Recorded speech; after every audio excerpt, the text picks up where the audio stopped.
Makita sa CCTV footage sa Mandawi-Mactan Bridge ang panagsugat sa duha ka mga barko. Ug ingon man ang kuha sa video ni Navin Barwani ang pagsinagitay usab sa mga pasahero sa Supercat Fast Craft nga MV St. Jodel human kini mibangga sa cargo vessel nga LCT Poseidon 23 sa ilawom nga bahin sa First Mandawi-Mactan Bridge sa Mactan Channel kagahapong adlaw Mayo 21. Maayong pagkaigo sa dong ug kilid nga bahin sa Fast Craft sa dong usab sa cargo atol sa panagbangga. Sa laing post usab sa social media, makita ang grabing kadaot sa sud nga bahin sa Fast Craft human sa insidente.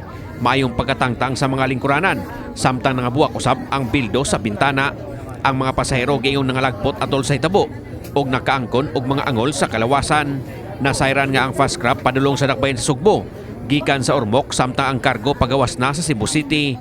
Matod ni Engineer Jeric Andre Orais, ang Shipping Operations Specialist sa Maritime Industry Authority kun Marina 7, nga maabot sa kapin 20 ka mga individual ang naangol sa kapin 100 ka mga pasahero nga luwan sa Fast Craft. 8 niini ang giyong nagrabihan, samtang ang uban mga gagmayng bunog lang ang naangkon.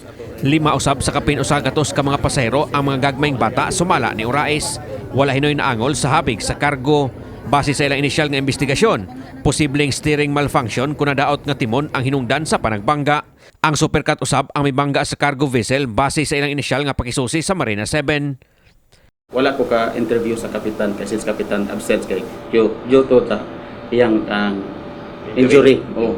So we're conducting interview ta chief engineer and the chief mate. So ingon sila na mga 300 to 400 meters to the First Mactan Bridge, encounters daw casualty sa steering. So, mauto, then during the investigation po, amo pa mi mo conduct pa mi, rule out pa mi, or mo dig in pa mi further investigation kung unsa joy nahitabo ngano naka-steering casualty sila.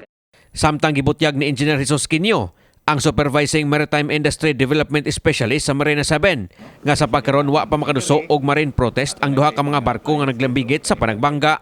Kasamtangan na usab nila karon nga gipaubos sa suspensyon ang duha ka barko samtang nagpadayon ang ilang investigasyon sa hitabo. Kini aron mahinabi nila tagsa-tagsa ang matag tripulante aron masuta unsa gyud ang hinungdan sa aksidente.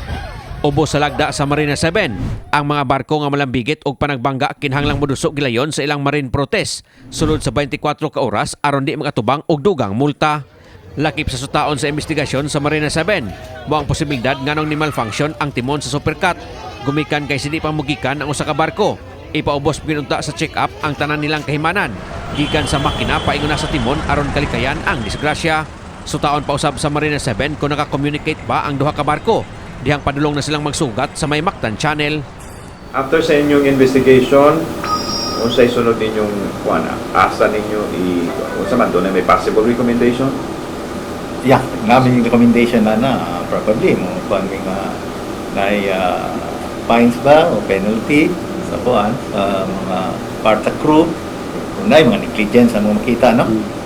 Kung naman, so amo na po i-lift ilang kuan kung sa may determina mo kung masuspend ilang mga licenses. Ang Philippine Coast Guard dihang gisuwayan og kuha silang habig sa hitabo, wa na matubang sa mga tigbalita.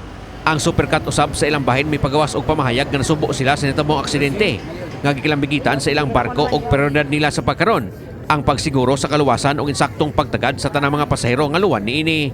Sa pagkaron nagpadayon usab ang ilang kaugalingong pakisusi sa hitabo o nag-alayon na sa ubang ahensya sa gobyerno alang sa investigasyon. Misado usab sila nga aduna pa ipatumang dugang mga kabaguhan o ingon man safety measures aron kalikayan ang susamang insidente sa umaabot. Kini si Greggy Magdadaro alang sa My TV Cebu.